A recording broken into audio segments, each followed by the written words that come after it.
Hello and welcome to Nerds of the Old Republic, the podcast where we read and discuss nerdy things, and we are back at it with the first book of this season.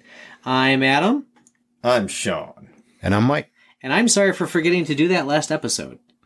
So I thought we were turning a new leaf and just like, our audience knows us. You know what? I should have changed Snoop Dogg doesn't have to introduce himself. He just is Snoop Dogg, That's true. Yeah, Bill Murray just kind of pops in when he wants. That is true. Yeah, he's It's been a while. Yeah, well, Bill's okay. I don't know. He hasn't responded to my texts in 40 years. I'll send him a DM. Yeah, there you go. Slide right into Bill Murray's DMs. Oh, God. All right. So we are back with our first novel, as I said, of this season, and it is David Mitchell's Cloud Atlas, published 2004.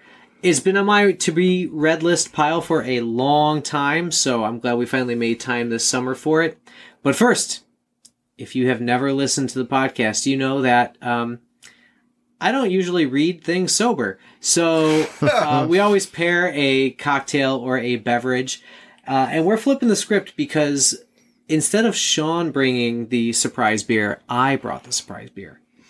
And I have to admit, dear listener, that it actually came from me thinking I could get the beer for the Goonies podcast, which was a fantastically named Goonies Never Say Die.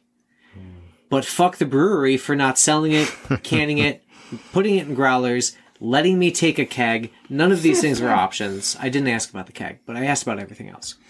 So instead, I found a beer that is themed after one of the 6 stories in David Mitchell's fantastic Cloud Atlas, and it's I'm throwing coolers at Mike. It's called Gunner's Daughter in a beautiful but not Thank you. typical can for us. Usually we go for the maximalist, shiny sort of thing. And Sean is so happy right now. Sean is so happy because we always make Sean drink a quadruple IPA with extra 90-minute hops, but today on Nature's Day, I brought a milk stout from Mast Landing Brewing Company. It's called Gunner's Daughter Milk Stout. And if you've ever listened earlier in our seasons, Sean usually does the tasting notes.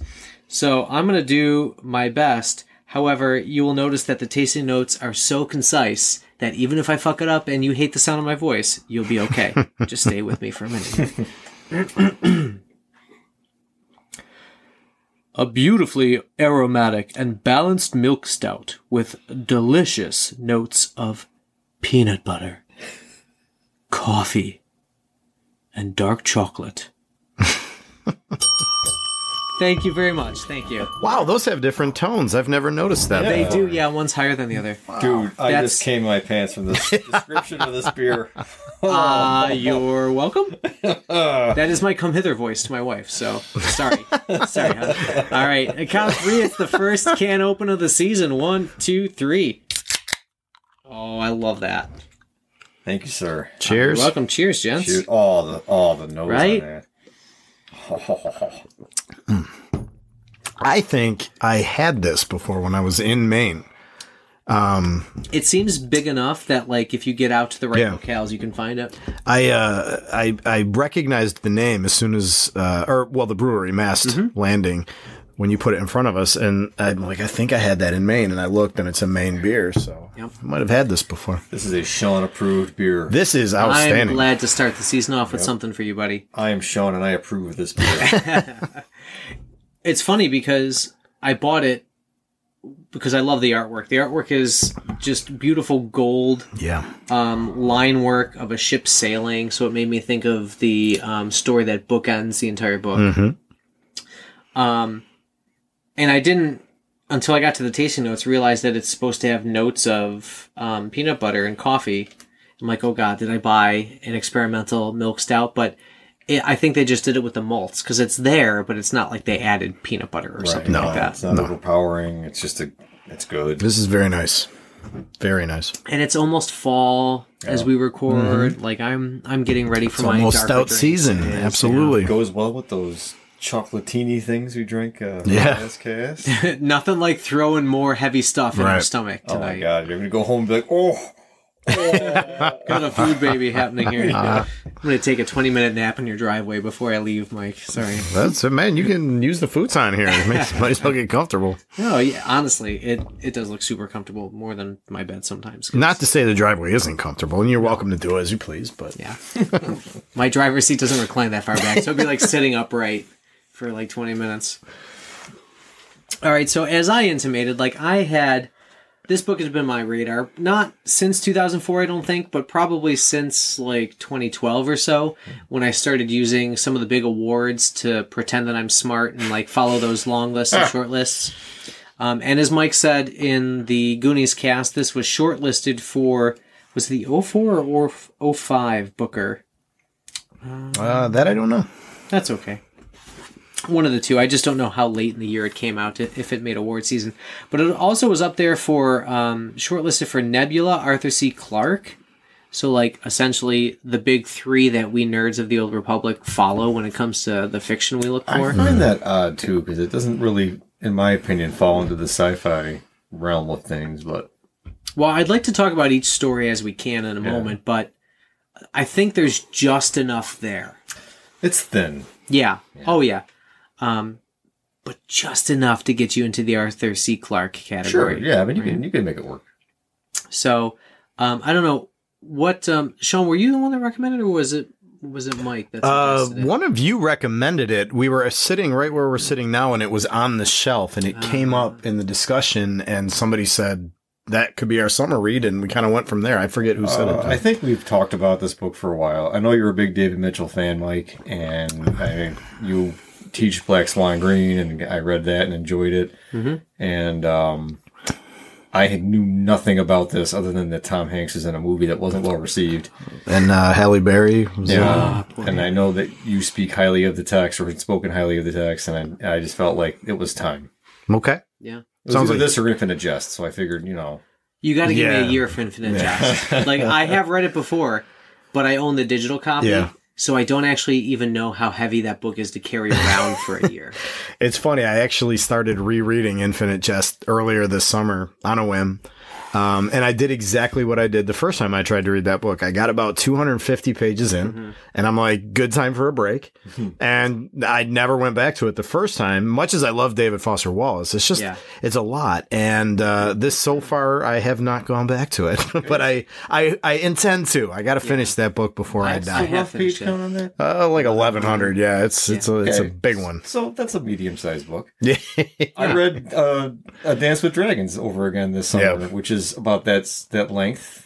How do you do these things, Joe? Yeah, because I just barely finished Cloud Atlas for this. It is not. It's 1,100. It's not the length of the book that is the biggest impediment to finishing it. It's, if you're familiar with David Foster Wallace, it's like reading a page requires a lot of thinking. And then the footnotes. And the footnotes. Yeah. Reading a page of George Martin is basically a description of food, some kind of sexual act. Yeah, someone got raped. There was definitely some incest. It's definitely a lot quicker to read that. David Wallace, but David Wallace. Don't forget the Foster part. Yeah, I think there's a solid 30 pages of just describing what the tennis academy looks like, and how it's similar to a brain. And then he goes off on like a vibe for another 30 pages, and then comes back to the underground black arts film school that his dad was obsessed with. And there are there's an entire, I think it's just one footnote, but it goes on for pages describing like the underground movies that the director had made, and each one is like annotated with what it's about. And just to write that would have taken me months, because it is fucking brilliant. Yeah. Like, all these movies are like this, like, just reading the annotation about what this fake movie is about is like super clever. And it's like, how did he even have that idea? And there's like 30 of those things and pages of it. When was that book written, roughly? 97-ish? So I think it was like late 90s. The Age of Ritalin? I'm just saying. Before I was diagnosed, but yeah. Yeah, and it's all brilliant. It is transcendent. I love David Foster Wallace, especially his nonfiction. But that book is it's a tough one to stick with and finish. Which brings us glad back. we went with Cloud Atlas instead. Yes. Yeah, so much more linear. I really appreciate. No. So now that we're back to Cloud Atlas, I will say this. I am a David Mitchell fan. I read this book first, probably about the same time you said you became aware of it, Adam. It was around 2011 or 12, I think, that I read it. I loved it. I was blown away by it. I recommended it to so many people. I went on to read Black Swan Green, and I've taught that book a few times. I read another book by him called The Bone Clocks, which was good. It wasn't great. And then I kind of ended my David Mitchell reading a couple of years ago when his new book came out, because it's sort of the opposite of Cloud Atlas. This book, it's impossible to tell anyone the premise in a way that reflects how great it is. Way to lose the audience. Right? Whereas his newest book is called Utopia Avenue, and the premise sounds so fucking cool. I couldn't finish the book. I was so disappointed with it. The premise of that book is that it follows the history of a progressive rock band back in like the 60s and 70s. And they meet all these different like pop culture figures and rock stars, and they put albums out, and it's like a fake autobiography about it. Sounds fucking awesome. I was really terribly disappointed with it. And rereading Cloud Atlas this summer sort of reminded me why I liked this author so much in the first place. And I fully intend to go back and read some of his earlier books that I've been looking at for years now that I've got the momentum back, I feel like. Oh, nice. Yeah, he's got 9 books out, I believe. Cloud Atlas being earlier in his career, but the first one to get the attention of the big awards, especially the Booker Prize. But it's widely considered, just for the audience's sake, if you haven't read it yet, hit pause, go get the book. I'll see you in a month. But widely, he talks about it being a Russian nesting doll novel. Yeah. Where, is it 6 stories? Is that right? I believe it's 6. I think the cover alludes to that. And they repeat through 11 different cycles total. Right. To kind of tell the story of humanity from the late 1800s to the distant post-apocalyptic future, and then back again. Yeah, what is the term that Somni 451 says? It's the government. It's consumerism. But it's post something, isn't it? Or is it? Damn it. I forget. That's okay. It's well into the future, so it covers all spans. Corpocracy. That's what I'm looking for. Yeah. Not to be confused with idiocracy. But, close. Yeah. Corpocracy up there way in the future. So, I will tell you that I picked up this book as an audiobook, and it was a very disjointed experience for me because of the structure. Yeah. Like knowing that each story is interrupted before it's finished intentionally. But you are supposed to get an Easter egg in the previous one that harkens to the one you're currently reading. Right. That was a difficult challenge for me, so I found myself going back quite a bit. You're not alone, man. I read the book. I got it at the library, like I always do. Go to your Shout out to libraries. That's right. Yeah. And when that first chapter ends abruptly, I was like, "What the fuck?" Right. I'm looking around like, "Is there a page missing? Yes. Did I get a bad copy?" I had honestly forgotten it did that, and I was flipping, and I was like, "What the fuck?" And I was like, I guess he's just doing that, but I had forgotten. Me a minute to realize it, and then he does give you that nod to that story pretty early in the next one, so you know, oh, wait a minute. There's an intentionality there. Right. So that guy even says in his letter, like, oh, the back half of the manuscript must be missing or something because it just ended like mid-sentence. Sixsmith, you have to do a check on this one for me. Yeah. So it's cool. I mean, this author, structure is always something that this author plays with. Black Swan Green is like a 13-month period. Every chapter is 1 month. Mm-hmm. And every chapter, in addition to being 1 month, is told in a sort of like different style or has like a different theme. And he's done, he has a book I haven't read yet, but it's famous for being very very like surrealistic, like it follows like a dream logic. He's got another book called, another one I haven't read, I want to very much, The Thousand Autumns of whatever the character's name is. And that book it follows a character as he's constantly reincarnated, and is always, I believe, is set in autumn. So there's always the structural aspect to all of his writing. The other thing he does that's interesting is his fans have labeled it the Mitchell verse, because his characters pop up in different times and places in different books. For example, in the second story, the music one where he's staying with the composer. Yeah, that one. That composer's daughter, the one that he doesn't like, that they don't get along or whatever. But she's like supposed to be like very young and like very independent minded, attractive, and he kind of likes her even though he hates her, whatever. In Black Swan Green, she is the focus of an entire chapter, and she's very old in that. Did you say you read the book? Yeah, I did. So I don't know if you remember the chapter where he goes and she read his poem or whatever, and he talks to her in the like church or wherever they are staying or whatever, and she's like a very, very old woman. That's her. That's the same character. That wasn't the lady that was like the witch in the house in the forest area? Not that one. No, it was a different chapter. I'm trying to think of which one that is. Yeah, she like lectures him on like art and truth and gives him advice about his poetry. And she talks about like her own background. She shows him a picture of her like riding a horse.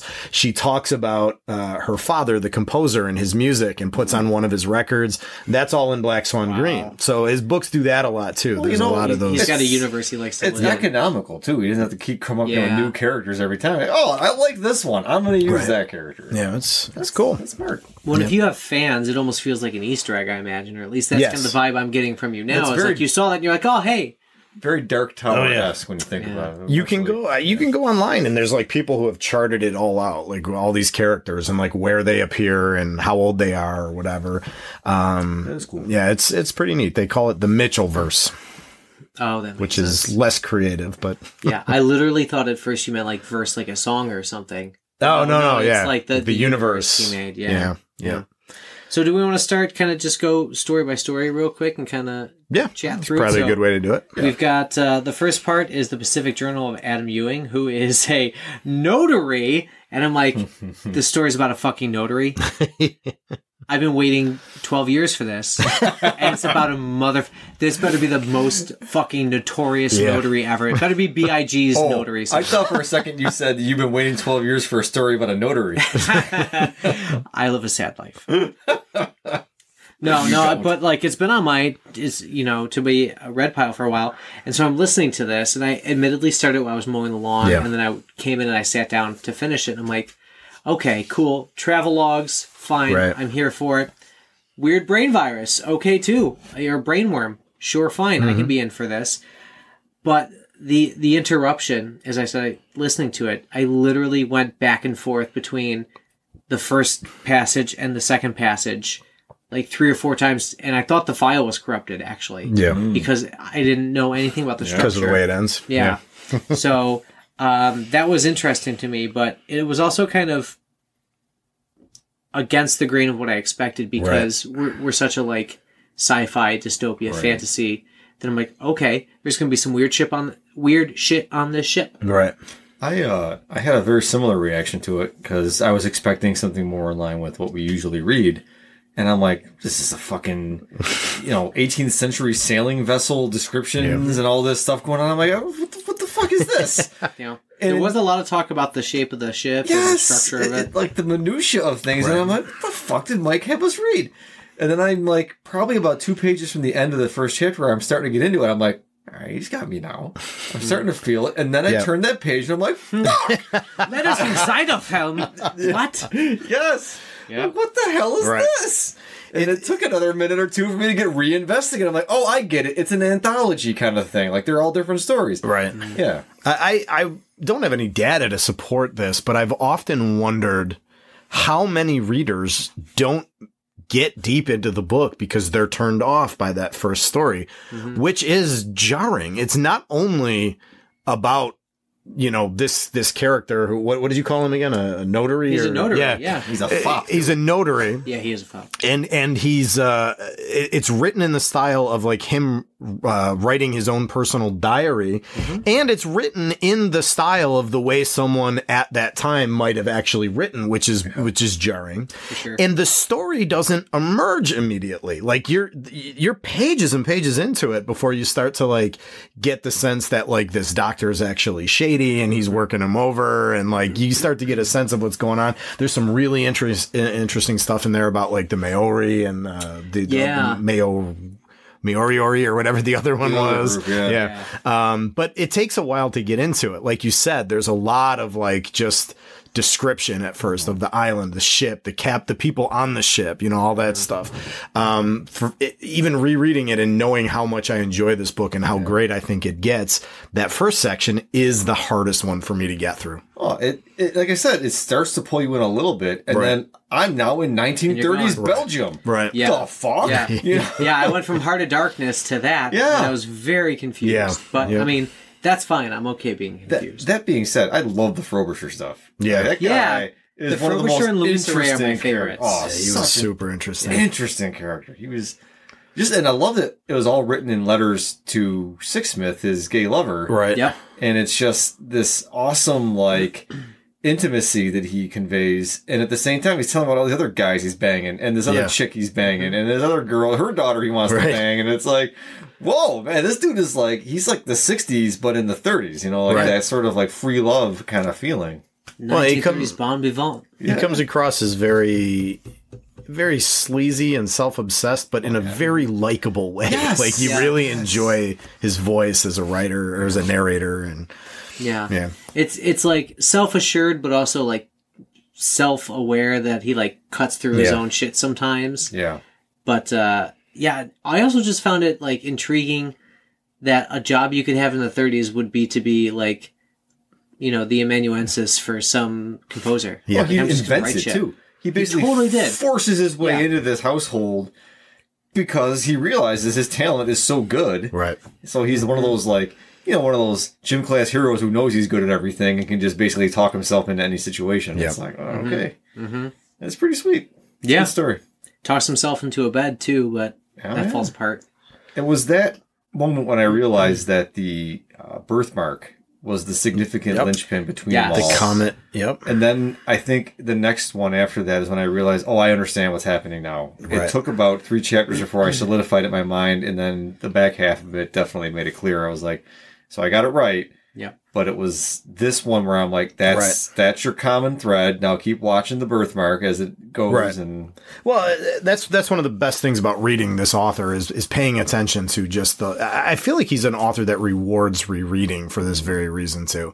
You know, it's not just that he has structured this whole thing with 6 different stories, all written in 6 very different styles at 6 different historical time periods, and that they go to the future up to a point and then reverse and go back. And I mean, that's a lot going on just like that. Yeah. But then on top of that, to have some characters that actually recur, like Sixsmith is the guy receiving the letters in that story. Yep. And then he's also like the guy who gets killed by the assassin in the detective one, the mystery of Louisa Ray. So you have that going on. Which you have that turns out to be a fiction. Right. Yes. Right. Which I was kind of pissed about once I found out it was fiction, because I thought, knowing that this was like a multi-generational book, I thought that the hydronuclear reactor was going to be the reason why the world ends. Yeah. And Louisa Ray, like, had foresight into that, but couldn't stop it. So I was like, I'm down for that. Yeah. Like, I want that part. I started thinking that when it didn't happen, that Mitchell is fucking with us. Right. And he's like, oh yeah, you're going to think that this is it. But he's like, that ain't it. But, like, I really like the Louisa Ray, maybe because it was more action-oriented, where the rest of the book was a lot of, like, you know, via letter and that sort of thing. It felt like a Tarantino kind of story. Like, just like that. You know, like there's mob stuff, there's like shady business dealings, there's a scrappy like researcher and all this. Well, yeah, I mean, and that's like, you know, so to continue like the complexity of the thing, like, you know, there's the characters recurring, the implication of reincarnation with the comet thing. But there's the styles, which is, I think what you're talking about is very different from one section to the next. It starts out as the sort of travelogue diary. It goes into the like letters to a friend. Then it becomes like the detective novel, the espionage and all of that stuff. And from there it goes on and becomes a very like humorous, but probably my favorite story in the whole book, I would have to say. Yeah. I would almost call it like Pinchonian and it's like stupid bureaucratic downfall. It was so, it's such a funny, but it's a traditional story. It's like a narrative, but it's so quirky. And that one felt the most like Black Swan Green as I was reading it. It has the most great point. That felt like Mitchell's writing to me. Right. Than anything. But then it moves on to futuristic sci-fi, and then it moves on to post-apocalyptic, like, you know, tatters of humanity. And Lucius crossing everything after, as it says, I love how Hawaii is the center point of the post-apocalyptic world. That was such a cool choice. It's different. It's right? very Because different. it had a little bra code in it, but also it was like you could see how language deteriorated after the Somni era. Oh, that pissed me off trying to read that. I was getting into it. I'm like, what the fuck? Right. I'm like, why am I fighting this? Right. So, and then eventually, like anything, when I read something that has like a different, it just eventually you code yourself to it. And you're exactly. fine. And I'm not. I was pissed. I mean, I'm not usually, and I guess we're getting ahead of ourselves here. But we did skip Somni, and then I'll second that. Timothy I'm not Cavendish. usually a fan. I don't. If I'm reading something that's or about something that sounds interesting and I think I might read it, and then I hear some variation on the words like, and the author experiments with language and like, you know, like a Clockwork Orange type thing. I'm like, I'm out. I'm like, I'm not interested. I almost texted you in the middle of that going like, is this fucking worth it? Yeah. This is coming from the group of people though, who also, oh God, we've read some really challenging books in terms of like the voice. I'm thinking of, what is it? Shit, I can't think. The Lesbian Necromancers? No. The voice was fine there. Not as spicy as I was hoping. Oh, no. It's the Widow Spider. Yeah. Oh, Marlon James. Marlon James is Moonwitch Spider King. Yeah. That language was one of the hardest things I've ever tried to read, just because it was like the duddy, but like, yeah. That's where I knew that I had made out when I listened to the audiobook, because it was just, it was easy listening. Like, you know, it was some dude on the beach talking to me about, but it was still hard. Yeah. It was still hard to figure out what the fuck he was trying to say sometimes. And we actually just kind of glozed over. Yeah, we should come back Louisa to that. Ray. Yeah, Louisa Ray. And your favorite, the Timothy Cavendish. Yeah. So Louisa Ray ends up being a mystery thriller about I guess a faulty nuclear reactor that a scientist knows is faulty and is trying to get the report out. Yeah. And Luis is a detective. It's a good thrilling story. Journalist. It absolutely is, yeah. And it's I think that it's really cool how they make her.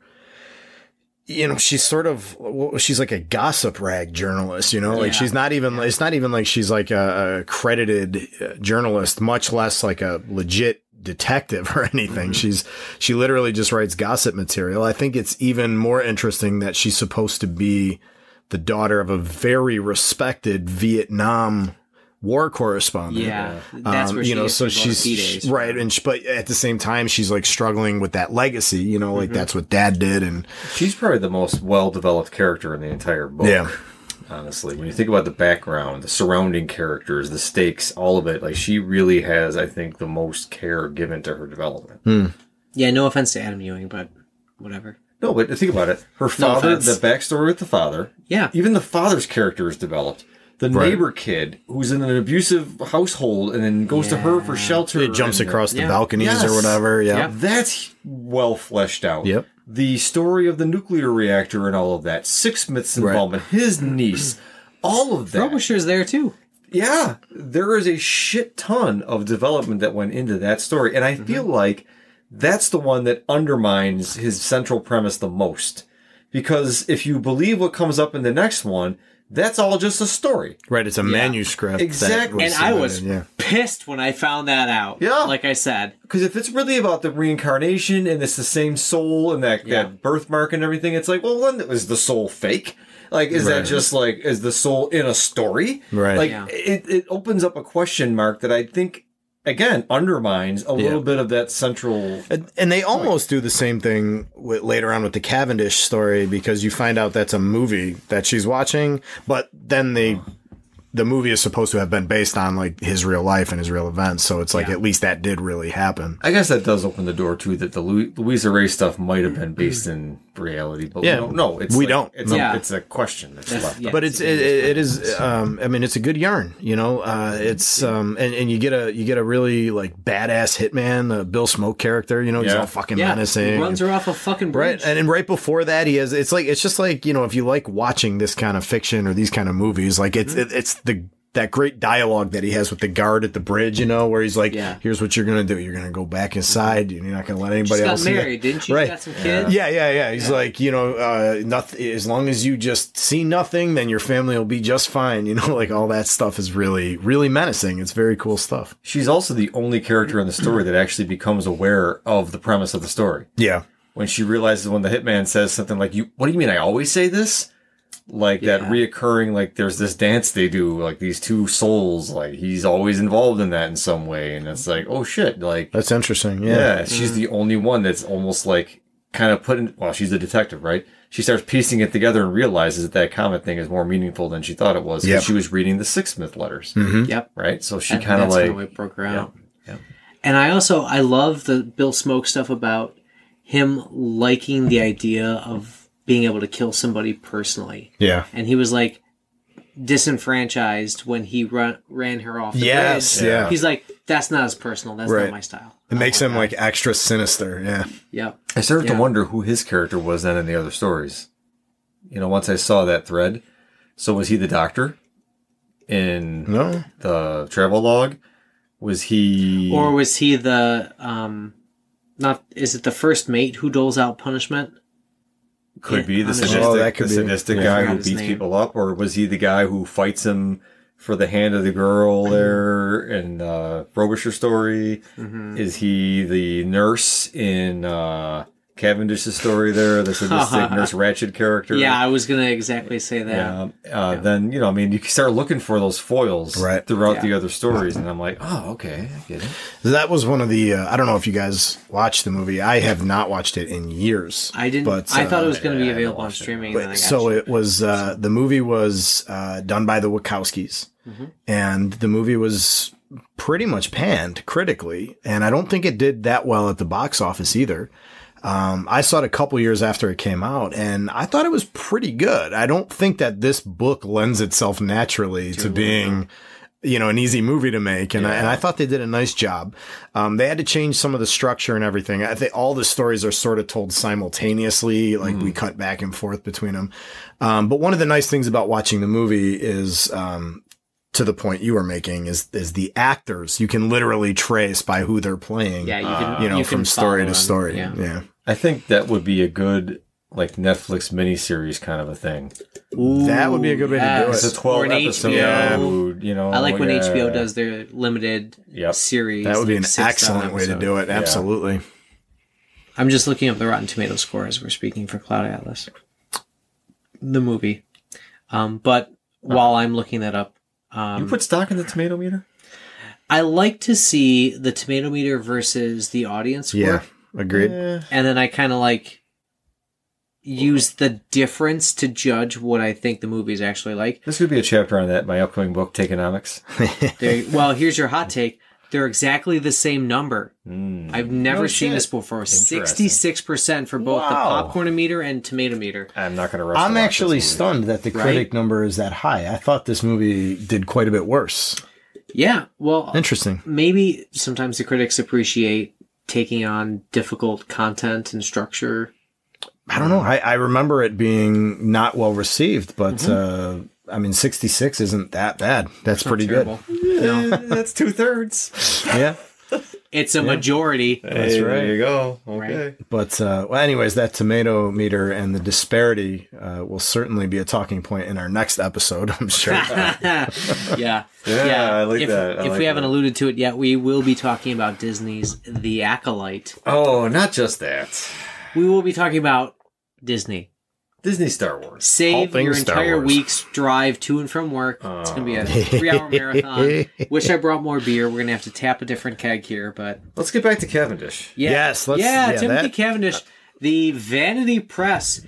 I kind of like the meta of, like, the business of publishing. Yep. I'm always find that stuff cool. I love fiction about writers, about publishers, about, anything about that. I always find that interesting. Mm-hmm. I think, honestly... this might be my favorite of any of the stories just because it is a joy to read. It is like, it's so funny beginning to end. The whole thing where like his writer shows up and literally fucking murders a critic by throwing him off the balcony at a party, and how that then turns into like a bestseller because of the notoriety of the author. And that he doesn't even know what to do with that because he's never had one before, and he's trying to use the money to settle up debts, but he's creating new debts in the process. And I mean, all of that shit is fucking gold. It's hilarious. And then when he's on like the train, going wherever he's fucking trying to go to get away from like the author's brothers who are trying to break his legs and shit. I forget the name of the nursing home they send him to. But he like fucking, I don't know, he like smokes some kind of like joint or some kind of drug or something as somebody on the train gives him. He gets beat up by some teenage girls and shit. Oh yeah, that's hilarious. It is fucking great, all of it. And that's before we even get to like the, the facility that he ends up in. Yeah. That was a series of misfortunate events for him. It's just one of those like, God, how the hell did he wind up here? How the fuck are they keeping him here? Right. How is this possible? His brother set him up, man. Yeah, the nurse gives him a stroke and all this stuff. Right. Like, it's just like everything went wrong for him. But I find the character so amusing as well because he's clearly extremely intelligent in a very bookish way, right? Mm-hmm. But he's obviously like extremely profoundly dumb in every other aspect of his life. Right? Yeah. Oh my God. Without his secretary doing everything for him, he falls to pieces. Like he's got this fantastic vocabulary, but he's just so incompetent at everything. Yeah. I absolutely associate with that, man. It was a good comedic break. I think after the first 3 stories were, Frobisher had some funny points too, but it was a good tonality shift. Absolutely. I think at that point in the text. And it definitely offers a nice contrast to the San Mi stuff, which comes next. Yes. Yeah, that was my favorite part. Right. I'm here for the sci-fi dystopia all day. Same here. So like the fact that we've moved past capitalism. Corpocracy. Love that concept. Corporations absolutely run like people's lives, and there are what we're living now, essentially, just not in name. Sponsored by Apple. No, I'm just kidding. Yeah. Come on, Apple. What do you set your sights so high? Brought to you by Sansui. Yes. Brought to you by knockoff roads from Amazon. Yeah. But no, I love the idea that there is a whole breed of people made to just work in like cafeterias and shit. Yeah. Right. Because that does feel like it's a possible future. Just the fact that there are like, what do they call them? Not replicants, because that's different, but what is the word? The fabricant. Yeah, something like that. Yeah. Fabs or whatever, fabricants. But like just the concept of like slavery that gets brought into this, and like, are they really human? They have certain models, like you'd recognize. Oh, you're a Sony. They recognize you immediately. And you work at Papa Songs, which they worship. Yeah, which is like KFC. It's a restaurant. KFC. He's like basically the colonel. Yeah. Right. And it's. I actually pictured it more like a Chick-fil-A because of Chick-fil-A's politics. Yeah. But. Did you guys know, like I know the first time you read it, did you get the feeling like when she talks about they get to go to Hawaii or whatever is like their what do they call Maui or whatever, you go there for your ascension or something like that? Yeah. I knew immediately. I'm like, they're killing them. Like, there's no promised land. Soylent Green is totally made of people. Yeah. Right. Yeah. And that's what they're feeding them back into it and stuff. I mean, that's the kind of shit I'm here for. Fucking loved those chapters. Yeah, that was a great And story. her horror at finding out those things and the way the character, like, for the audiobook, the actor, the reader, is reading it in a like ex machina deadpan voice, but then it slowly starts to break into a more human voice as they like reveal more of the things they found out. And that was fantastic acting. The construction of it was really cool too. How it's her basically answering questions to a guy for a what do they call it? Some kind of like court record thing, but it was comes up in the next chapter what it is. She's the archivist is her title. Yeah, but it's the Orison. Orison, the Orison of Sanmi or whatever. Right. Yep. And how it's like she's just basically reading her story into the record. Right. Which isn't an Orison a song? Don't know. That I don't know. I hadn't looked it up. She's I think it's just brilliant how she accepts her fate. Right. And realizes that just this recording itself is going to be like her salvation kind of a thing. And she basically becomes a goddess figure in the next thing. It's a prayer. Oh. No, okay. Also the title of the 97th episode of X-Files, just for the random record. Interesting. Yeah, you know what? I'm just Googling while we're talking. For the X-Files. Well, thank you. We could do that too. But. This one definitely had, real quick, the most direct connection to the next chapter too, I think. Yeah. It absolutely was like fed straight into it in a way. Like you could see how they were piggybacking off each other. It took a while to develop into the fact that they worship Somni as the goddess. Yes. They didn't know, like, you don't know. You get this story, like, the title of it, Sluicious Crossin' and Everything After, which is hard to say. But it isn't until like midway through that he's like praise Somni or some phrase we would know is like thank God or something. But looking back on that story, it's remarkable how much actually happens just in the first one alone.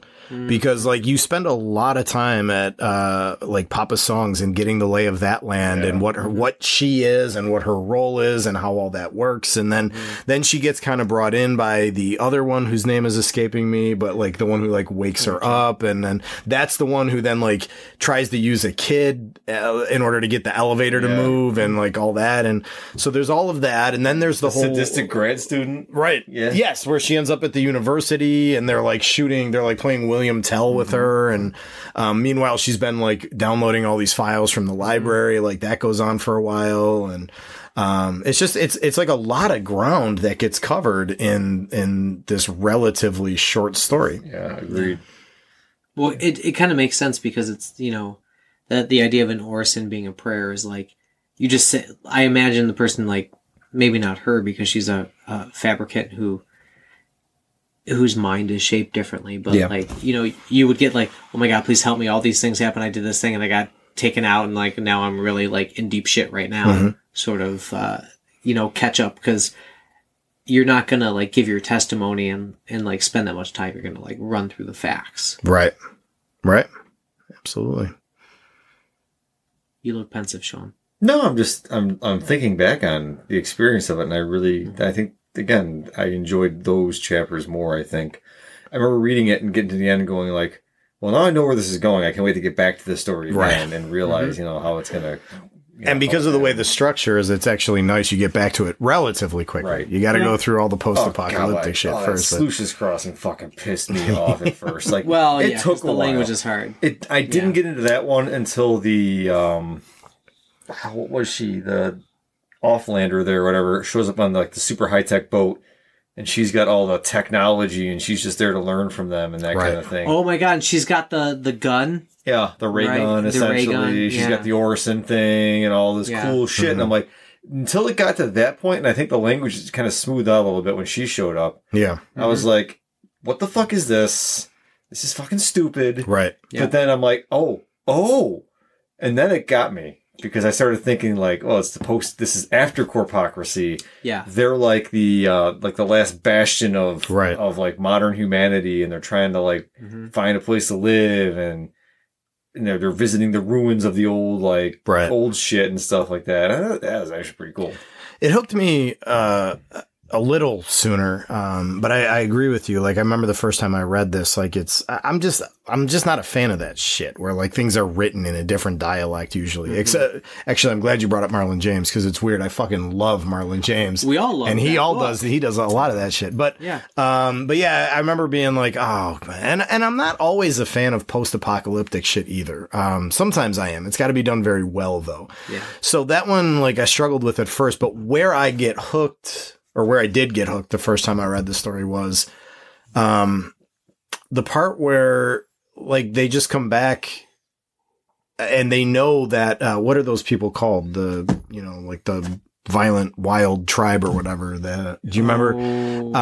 But she's like sees them on the path. Yeah. And then races back to like where her family is like camped and literally watches them like cut her father's throat. What to do though? Or his father's throat. I think it might be a girl in the movie. I think is why I'm saying that. But I think it's been a few years. But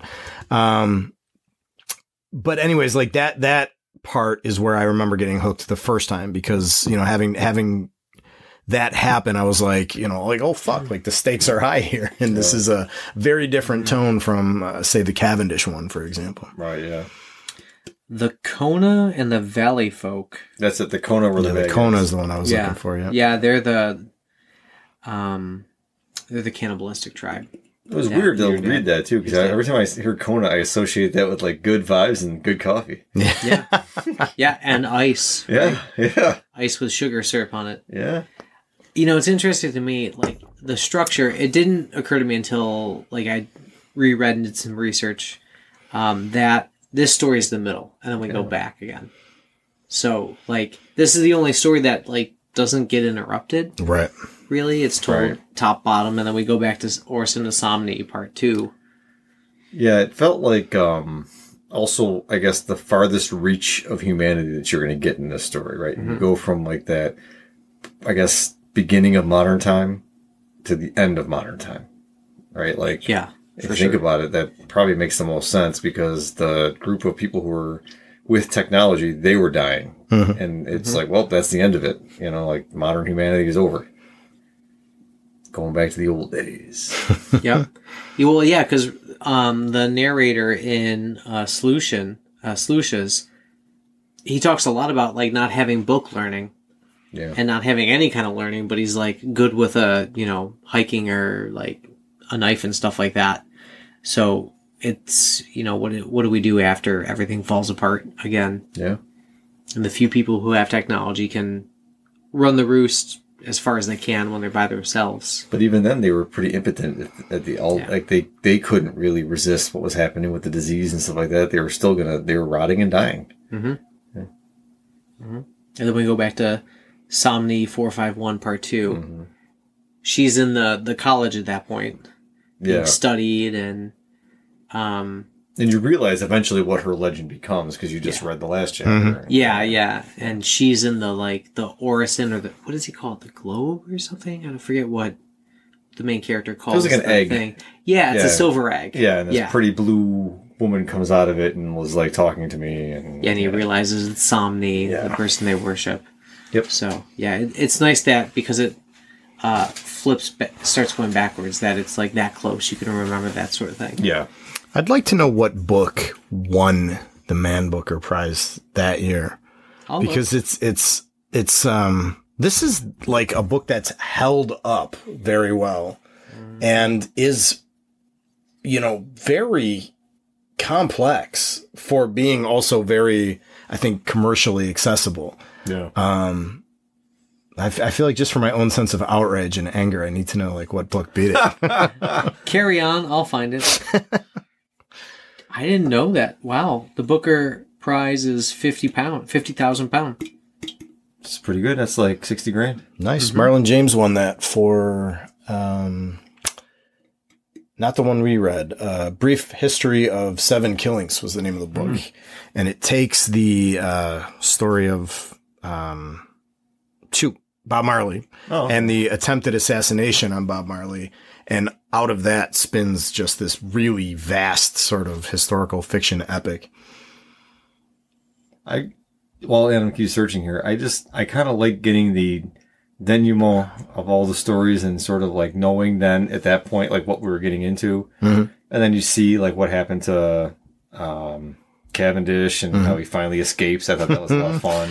All the people in the bar to like fucking run interference for him, and they steal, like, what do they fucking steal a car? The Scottish, right? Like a big Scottish fight. It's such a fun. Is there any true Scots in here who can help us out? No Scotch Toberfest. Yeah, good shit. And then Louisa Ray and like basically blowing the lid off this whole thing. I thought that was super cool. I thought, honestly, for my money, the Frobisher conclusion was probably the most poignant out of all of them. Like, it's sad because he kills himself, but sorry, folks, it's from 2004. Spoilers. Yeah, but he God, it's been 20 years. Yeah, he has that realization that Six Smith was the love of his life, and it's like he had a chance to connect with him and he didn't.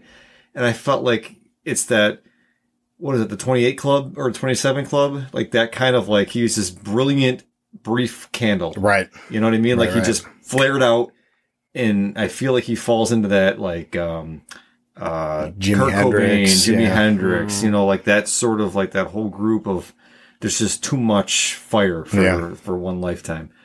So I thought that was a really beautiful conclusion. And then it's also interesting too, because in the first story, when you first meet him, there's almost something that feels predatory about him. Yes. Like he's found this like over the hill composer who's not entirely vanished into obscurity, but sort of has. And he's like, well, I'm going to like attach myself to that guy because he's vulnerable and that's going to be my meal ticket or whatever. Right. But like by the end, it's like, that's completely reversed. And that guy whose name is escaping me, the composer though, is like outright stealing his ideas and taking credit for it and shit. And he becomes the predatory one. And he tries to declare his love for the daughter and gets rejected. Yep. It's a sad ending, but it's a very, I think, just a well-wrought piece of writing. I agree. Just to finish and circle back, in 2004, which is when Cloud Atlas was shortlisted, The Line of Beauty by Alan Hollinghurst won. I've never heard of it. Exactly. Okay, Alan Hollinghurst. You're on notice, motherfucker. That's right. Fuck you. Notable names from that year. Colm Tobin for The Master. Chimamanda Ngozi Adichie for Purple Hibiscus. Same year. Oh, Adichie. Yeah. Neil Cross, Always the Sun. And everyone else, go fuck yourself. You don't matter. Anywho. Yeah. And then I felt like the bookend to the the colonial whatever story. Adam Ewing story. Yeah, Adam Ewing. Thank you. He finally realizes that the doctor's poisoning him and everything, and I'm like, I thought this guy's gonna die for sure. And I thought it was satisfying that it came back around to it. Right. But in general, I guess to circle back to the main point, I thought that reincarnation idea, it was cool. It was a pretty cool thing. It was super subtle though. It was definitely if it was the central thread, it was the thinnest of fucking threads he could have wove through those stories. Absolutely. Except for the Louisa Ray part, because that's the only time where it really came to the forefront, was where she almost died at the end of that whole thing. Yeah. But, well, it's possible to read this book and in a very superficial way and just enjoy the stories and not even notice any of that shit. Because even the callbacks to the previous stories, if you're distracted even for a second, which happens to all of us while we're reading, you can miss them because they're brief. They're a paragraph or less usually. It's just like, Cavendish is like, he got this manuscript and it's this detective story or whatever. And, that's it. Like, that's all you get is just like a few sentences. You can miss that easily. You can miss the comet birthmark. I'm not saying that, you should or that most people do, but I'm saying the stories work as their own sort of entertainment. But there's this whole like sort of deeper structural thematic thing happening for, I think that's why this author rewards rereading, because I think there's a lot there. Yeah, agreed.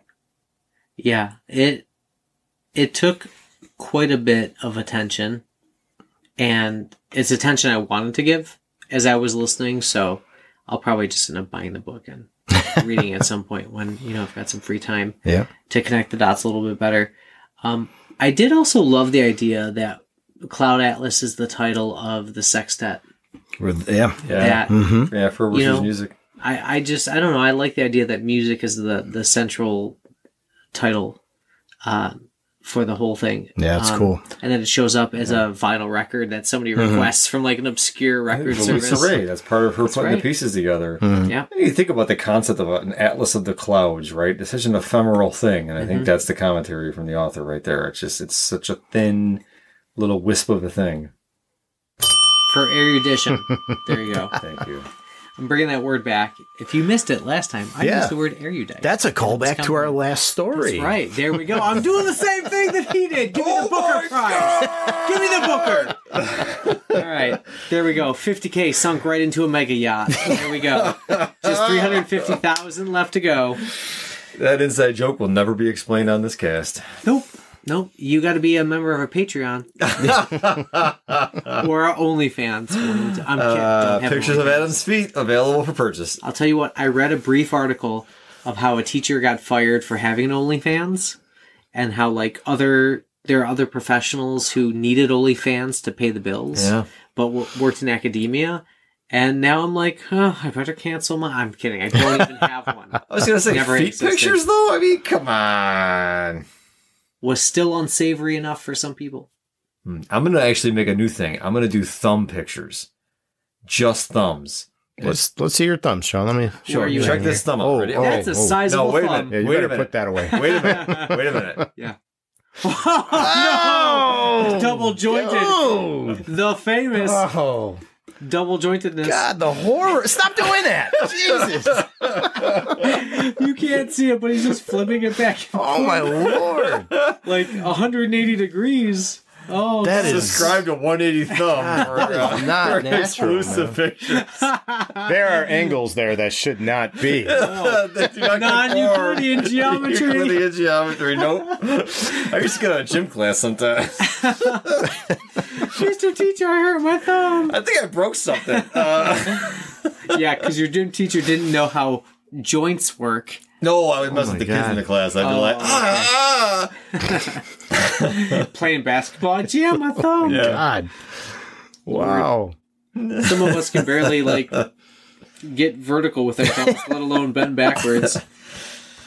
All right. Let's bring this pig home. Circle it back. Yeah. Circle it back. All right. So I get the general impression we're all a yes on this one. Yeah, why not? Yeah. Blow a few weeks of your life on this book. It's worth it. You could do worse things, like watch Disney's The Acolyte. Oh, God! I'm just pulling a David Mitchell here, and that is a preview of our next episode right there. It might be the entire episode, Can you feel the rage coming through your screens yet? Can you feel the rage tonight? Oh, my God. I think I'm turning green. I'm getting bigger. You won't like Sean when he's not angry. So, at that, I think we are going to wrap it up tonight, and we'll see you next time with all things Disney / Star Wars properties. I'm so sorry. I ruined the conclusion. No! No. Bloopers. Take again! Bloopers. We'll do it live! That's it for us tonight, and we're going to see you next time with a hot take on the Disney and Star Wars properties that are coming out. Used loosely, the word Star Wars. But we'll see you in a couple weeks with that. Until then, stay nerdy, y'all. Cheers. Cheers.